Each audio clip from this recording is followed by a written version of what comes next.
Hello, Pisces, Sun, Moon, Rising, and Venus signs. Kamusta kayo? Sana po ay nasa mabuti kayong kalagayan. Welcome back po sa Star Tarot. Kung bago kayo dito, welcome din kayo. Thank you sa inyong support. I truly appreciate it. God bless you all. Tignan natin ang mga mensahe ni Pisces for today. We have the Two of Pentacles energy. Ayan. So, multitasking ang ganap dito ni Pisces. Maaaring marami kayong ginagawa. Maybe you are taking care of many different things. Maaaring you're juggling too many opportunities or job. Maaaring ganon, Pisces, ang ganap dito for you.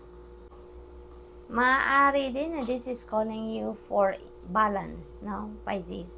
Maaaring may mga imbalances na nangyayari dito sa buhay ninyo sa ngayon, kaya iniimbitahan kayo dito na ibalik ninyo yung balance sa sarili ninyo para mas makakapag-focus kayo at mas magiging productive kayo, mas marami kayong magagawa, no?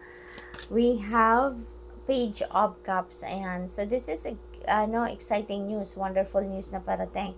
Balita ito na magpapakilig sa inyo, gigising ng inyong senses, kumbaga, no? There could be opportunities dito na ikaka-excite ninyo, kakasaya ninyo, that could be linked to opportunities for a new job, new career, opportunity for travel or business, no? It could be anything.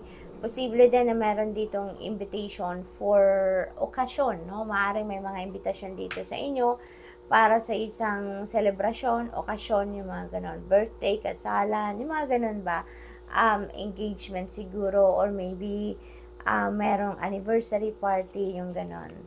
So, good luck to that. We have Star energy, napakaganda naman ito. This is a wish fulfillment energy.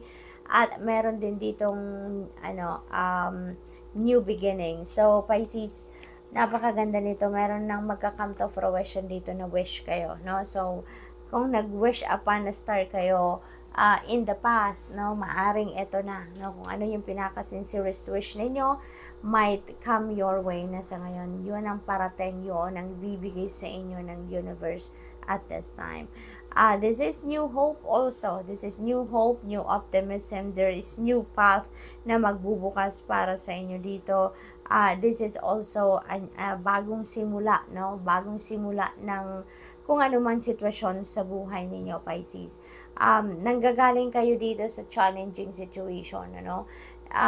You were able to rise above your situation sa ngayon, na pagtagumpayan ninyo kung ano man ang problema doon, kung ano naging obstacle doon, na pagtagumpayan ninyo. You were able to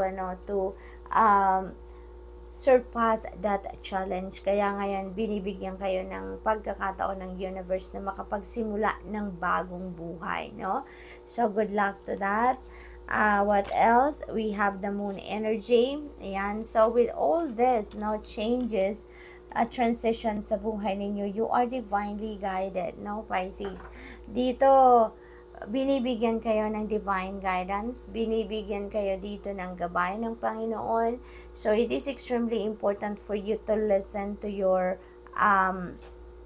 intuition. It is extremely important for you to pakinggan ninyo kung anong bulong ng inyong intuition dito, so that magabayan kayo kung ano ang nararapat ninyong gawin, magabayan kayo kung ano yung path na dapat natahakin ninyo para makita din ninyo kung ano yung new path na to na nagbubukas para sa inyo. So, you're being shown the way, no? Yung liwanag ng moon at ang liwanag ng star ay nandoon sa path na yan na dadaanan ninyo or napupuntahan ninyo sa ngayon, ano? So, you are being shown the way kung saan ang dapat ninyong patunguhan sa ngayon, ano, Pisces? Chariot energy, this is a moving on energy. So, definitely you are moving on from whatever it is na challenging situation na pinagdaanan ninyo, no, Pisces? This is also travel. So, ang iba sa inyo is going to travel at this time. Maaring by land dito, road trip, no, maglo-long drive siguro ang iba sa inyo dito, Pisces. What else? We have Four of Cups. There is an opportunity dito na kumakatok sa buhay ninyo, Pisces. This is a new opportunity. This could be related to anything, no?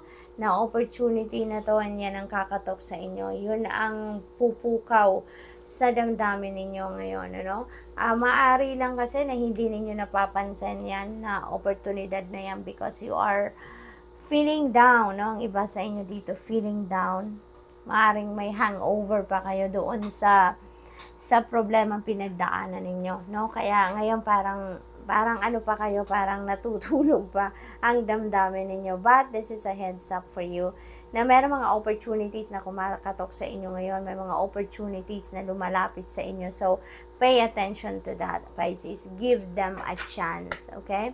So, tignan natin kung ano pa yung mga mensahe para sa inyo pagdating naman sa love life ni Pisces. We have new love. Ayan, so may bagong love interest kayo dito, no? Or maybe you are entering a new love and romantic relationship. Meron bagong mag-i-inspire sa inyo. Meron bagong magpapasaya sa inyo dito. May parating na bagong tao sa buhay ninyo, Pisces, no? And of course, this is a general reading, so this is not going to resonate with everyone, so just take as it resonates, okay? What else? We have communication. Itong importante ngayon sa inyong relationship. Maaring meron kayong existing relationship na ngayon na medyo hindi siguro kayo nagkakaintindihan ng inyong person. Okay? So, because maybe both of you are too busy with work or other things, kaya inaanyayahan kayo dito. No? Even if you are far apart, diba? Mag-communicate kayo, no? Nandiyan na yung technology. You can text, you can call, video call, phone call, no? Makakapag-online kayo lagi at mag-connect. You know, internet is there. Kaya parang walang rason para hindi kayo magkaroon ng pagkakataon na makapag-usap. Diba? Communication is key. Yan sa inyong relasyon para sa mas kakaganda, mas magiging close kayo with each other, yung ganun. Fun times, panahon din na ngayon, mag-enjoy kayo, okay? Maybe may mga okasyon talaga dito na may imbitahan kayo at maaring linked yan sa inyong karelasyon or maaring sa mga kasiyahan na yan, celebration na yan, sa mga party na yan, maaring dyan ninyo makita or makilala itong new love interest ninyo, no, Pisces? Tingnan natin kung ano pa ang ganap pagdating naman sa inyong money, career, and finances. We have training. Yan. So, maybe you are undergoing training. Siguro bago kayo sa trabaho, no? Or maybe may mga workshops. Dito na pupuntahan kayo. Maybe you are being sent, no? Sa seminars, sa training workshops na to, Pisces. What else? We have benefits. Ayan, napakaganda naman. So, maybe, ano kayo ngayon? Maraming benefits siguro ngayon ang makukuha ninyo or maybe may karagdagang benefit na makukuha kayo sa trabaho ninyo. Ano?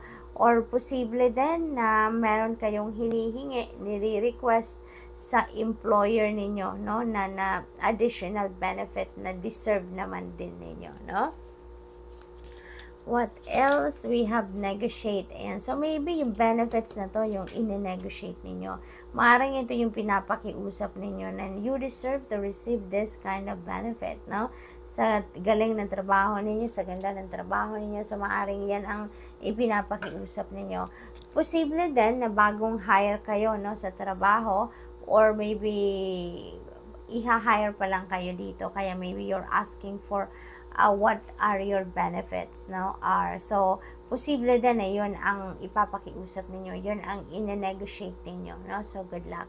And that's all I have for you for today. Thank you for watching Love and Light. Namaste.